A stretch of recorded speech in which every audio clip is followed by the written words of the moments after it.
Hair dye oil பாருங்க எவ்வளவு திக்கா நல்லா கருகருன்னு நம்மளுக்கு கிடைச்சிருக்கு. இந்த ஹேர் டை ஆயில நம்ம ஒரு பீட்ரூட்டை வச்சுதான் செஞ்சிருக்கோங்க. பீட்ரூட்ல செய்யற இந்த ஹேர் டை ஆயில் ரொம்பவே நல்லா யூஸ்ஃபுல்லா இருக்கும். நம்மளுடைய நரைமுடிகள் எல்லாத்தையுமே நல்லா கருமையா மாத்த ஆரம்பிச்சிருங்க. ஒரு வாரத்திலேயே இந்த ஹேர் டை ஆயிலோட ரிசல்ட்டை நீங்க பார்க்கலாங்க. இந்த ஹேர் டை ஆயிலை நம்ம பயன்படுத்திட்டு வரும் பொழுது நம்மளுடைய நரைமுடிகள் நல்லா கருமையா மாறுவது போலயே நம்மளுடைய முடி வளர்ச்சியும் சூப்பரா இருக்குங்க. 100% ரிசல்ட் கொடுக்கக்கூடிய இந்த ஹேர் டை ஆயிலை நம்ம எப்படி ப்ரிப்பேர் பண்றது அப்படிங்கிறத இப்ப நம்ம பார்க்கலாம். இந்த ஹேர் டை ஆயில் ப்ரிப்பேர் பண்றதுக்கு நான் ஃபர்ஸ்ட் ஒரு பீட்ரூட் எடுத்திருக்கேங்க. நான் இப்போ ஹேர் டை ஆயில் 100 ml அளவு செய்ய போறேன். அதுக்கு இந்த சைஸ்ல ஒரு பீட்ரூட் எடுத்துக்கிட்டீங்கன்னா போதும். ஹேர் டை ஆயிலுக்கு பொருட்களை கரெக்டான விதத்துல சேர்க்கும் போது ஹேர் டை ஆயில் நம்மளுக்கு நல்ல 100% ரிசல்ட் கொடுக்கும். இப்ப பாத்தீங்கன்னா இந்த பீட்ரூட்டோட தோலை எல்லாத்தையுமே நம்ம சீவி எடுத்துக்கலாம். தோலை சீவிட்டு நம்ம பீட்ரூட்டை நல்லா கேரட் சீவுறோம் இல்லையா, அதுல நல்லா சீவி எடுத்துக்க போறோம். அதுக்கு இந்த தோல் எல்லாம் ஃபர்ஸ்ட் எடுத்துடணும். ஹேர் டை ஆயில நம்ம இந்த பீட்ரூட்டை வச்சு செய்யும் பொழுது நம்மளுடைய ஹேர் க்ரோத் செம்மையா இருக்குங்க. அதே மாதிரி முடி பாத்தீங்கன்னா நல்லா கருகருன்னு வளர ஆரம்பிக்கும். 100 ml ஹேர் டை ஆயிலுக்கு இந்த அளவு பீட்ரூட் போதும். இந்த ஹேர் டை ஆயில நீங்க ஆரம்பத்திலேயே, அதாவது சின்ன வயசுல இருந்தே நீங்க யூஸ் பண்ண ஆரம்பிக்கும் போது உங்களுக்கு வெள்ளை முடியே வராதுங்க.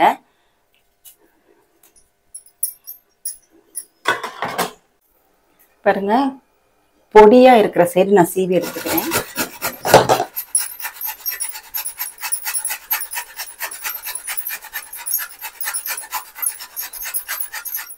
இப்போ இந்த பீட்ரூட்டோட நம்ம ஒரு பிடி அளவு கருவேப்பிலை சேர்த்துக்கலாம். கருவேப்பிலையை சேர்க்கறதுனால ஹேர் டை ஆயில் இன்னுமே நல்லா கருமையா நம்மளுக்கு கிடைக்கும். ஹேர் க்ரோத்தும் செம்மையா ஆகுங்க. அடுத்து ஒரு டீஸ்பூன் அளவு வெந்தயம் சேர்த்துக்கலாம். வெந்தயம் நம்மளுடைய முடிகளை நல்லா பளபளன்னு வச்சிருக்கும், ஹேர் க்ரோத்தை கொடுக்கும். இந்த ஹேர் டை ஆயில்ல சேர்க்கும் போது நம்மளுக்கு கருமையான நிறத்தை கொடுக்கும். வாங்க இப்ப நம்ம ஹேர் டை ஆயில் ப்ரிப்பேர் பண்ண ஆரம்பிக்கலாம். இப்போ ஒரு ஸ்டவ்ல ஒரு பாத்திரம் எடுத்துக்கோங்க. கெட்டியா இருக்கிற பாத்திரமா எடுத்தாலே போதும். நான் இரும்பு கடாய் எடுத்திருக்கேன். இதுல நம்ம பீட்ரூட்டை சேர்த்துக்கலாம். நம்ம துருவி வச்ச பீட்ரூட்டை சேர்த்துக்கலாம்.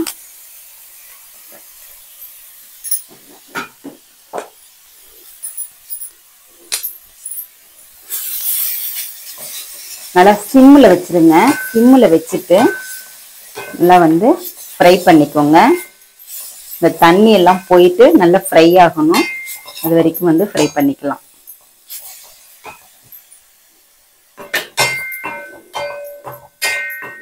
இந்த பீட்ரூட் நம்மளுடைய முடிய நல்லா கருகருன்னு வச்சிருக்குங்க. நீங்க இளமையில இருந்தே, அதாவது சின்ன வயசுல இருந்தே இந்த ஹேர் டை ஆயில் அப்ளை பண்ணிட்டு வரும் பொழுது உங்களுக்கு வெள்ளை முடி அப்படிங்கறதே எட்டியே பார்க்காதுங்க. நல்லாவே நம்மளுடைய முடி கருகருன்னு நீளமா கருமையா வளரும். இந்த ஹேர் டை ஆயில நீங்க ஒரு வருஷத்துக்கு கூட செஞ்சு வச்சுக்கலாங்க. கெட்டு போகாது. நல்லா சூப்பரா நல்ல வாசனையா இருக்கும். இப்போ நல்லா தண்ணி எல்லாம் போகணும். பீட்ரூட்ல தண்ணி வரும் இல்லையா, பாருங்க இப்படி அழுத்தினாலே பாத்தீங்கன்னா தண்ணி வருது பாருங்க. இந்த தண்ணி எல்லாமே போயிட்டு நல்லா பீட்ரூட் முறுமுறுன்னு வரணும். அது வரைக்கும் சிம்முல வச்சுக்கோங்க. நீங்க ஹை ஃப்ளேம்ல வச்சீங்கன்னா உங்களுக்கு கருகி போயிடும் பீட்ரூட்டு. நல்லா சிம்முல இருக்கட்டும். இப்ப பாருங்க, பீட்ரூட்ல இருக்கிற தண்ணி எல்லாமே நல்லாவே சுண்டிருச்சு.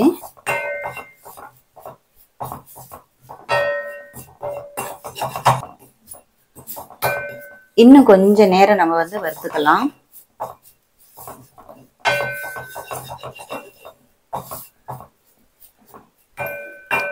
இது பாத்தீங்கன்னா நல்லா சுருள சுருள வறுத்தாச்சு. இப்போ இதுல நம்ம எடுத்து வச்சிருக்கிற கருவேப்பிலையை சேர்த்துக்கலாம்.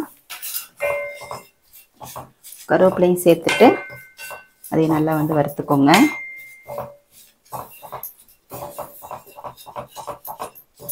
கருவேப்பிலை வந்து நம்மளுடைய ஹேர் க்ரோத்துக்கு ரொம்பவே யூஸ்ஃபுல்லாக இருக்கும். அதேமாரி நம்மளுடைய வெள்ளை முடிகள் எல்லாத்தையும் நல்லா கருமையாக மாற்றிடும். இப்படி கருமையாக மாற்றுற வெள்ளை முடிகளை ரொம்ப நாளைக்கு அப்படியே கருமையாக வைக்கிறதுக்கு இந்த கருவேப்பிலை வந்து ரொம்பவே யூஸ்ஃபுல்லாக இருக்குங்க.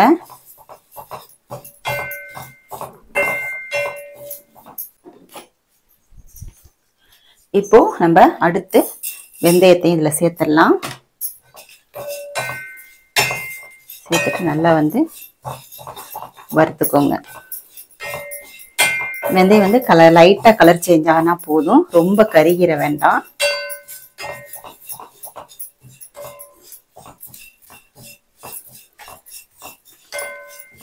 நல்ல வாசனை வருதுங்க. கருவேப்பிலைய போட்ட உடனே அப்படி ஒரு வாசனை வருது.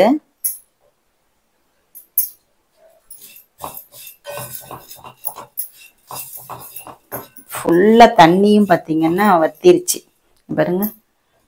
பீட்ரூட்ல வந்து சுத்தமா தண்ணி இல்லை.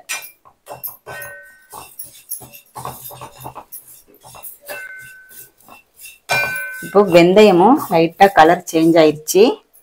இப்போ சிம்லயே இருக்கட்டும் ஸ்டவ். 100 ml அளவு நான் தேங்காய் எண்ணெய் இதுல சேர்த்துறேன். நம்ம எடுத்திருக்கிற பொருட்கள் அளவுக்கு பார்த்தீங்கன்னா தேங்காய் எண்ணெய் வந்து 100 ml தான் சேர்க்கணுங்க. அதுக்கு மேல சேர்த்தீங்க அப்படின்னா உங்களுக்கு ஹேர் டை ஆயில் வந்து 100% நம்மளுக்கு பெனிஃபிட்டா கிடைக்காது. பாருங்க, சேர்த்துட்டு நல்லா மிக்ஸ் பண்ணி விடுங்க. இப்போ வந்து ஃப்ளேமை வந்து நல்லா மீடியம்ல வச்சுக்கோங்க. முதல்ல வந்து நம்ம சிம்ல வச்சுதான் எல்லாத்தையும் வறுத்துட்டு இருந்தோம் இல்லையா. இப்போ வந்து ஃப்ளேமை வந்து மீடியம்ல வச்சிருங்க.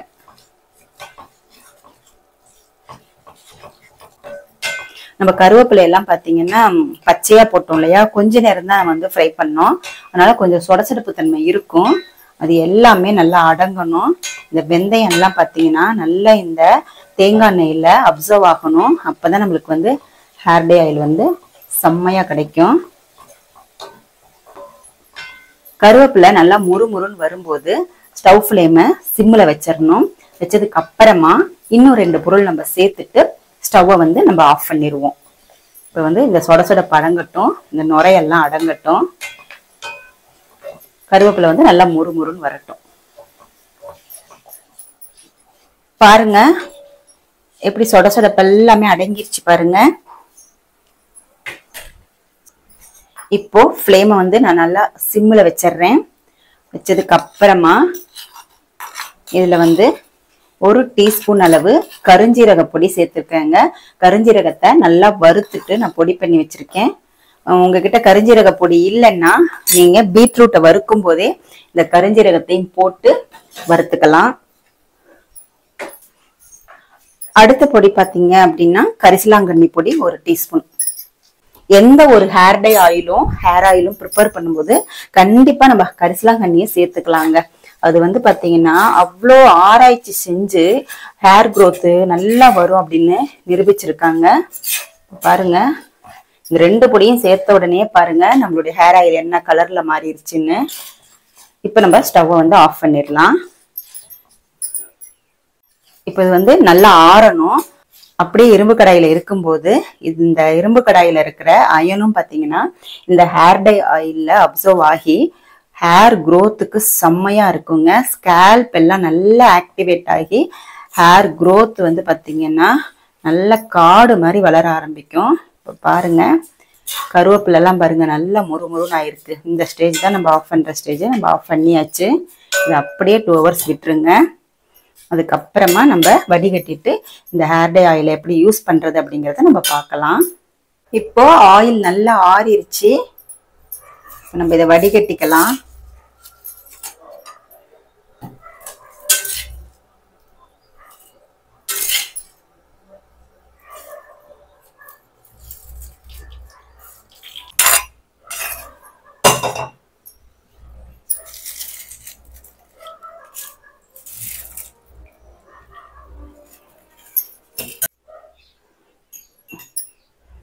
பாருங்க ஹேர் டை ஆயில் எவ்வளவு திக்கா நல்லா கருகருன்னு நம்மளுக்கு கிடைச்சிருக்கு பாருங்க. இந்த ஹேர் டை ஆயிலை நம்ம ரெகுலரா யூஸ் பண்ணிட்டு வரும்பொழுது நம்மளுடைய நரைமுடிகள் எல்லாமே நல்லா கருகருன்னு மாற ஆரம்பிச்சிருங்க. முடியும் பாத்தீங்கன்னா நல்லா கருகருன்னு நீளமா அடர்த்தியா வளரும். பாருங்க எந்த அளவுக்கு கருகருன்னு நம்மளுக்கு கிடைச்சிருக்கு.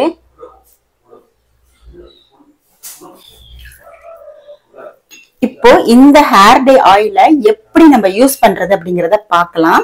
இந்த ஹேர் டை ஆயிலை நீங்க ரெகுலராவும் யூஸ் பண்ணலாங்க.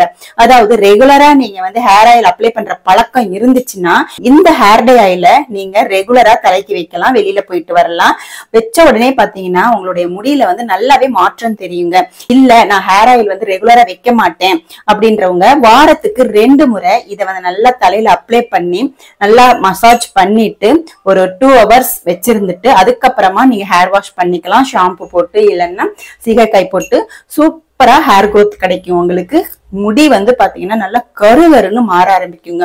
ஒரு வாரத்திலேயே இதோட ரிசல்ட்டை நீங்க பார்க்கலாம். ஓகே ஃப்ரெண்ட்ஸ், நீங்களும் இந்த ஹேர் டை ஆயிலை ப்ரிப்பேர் பண்ணி பாருங்க.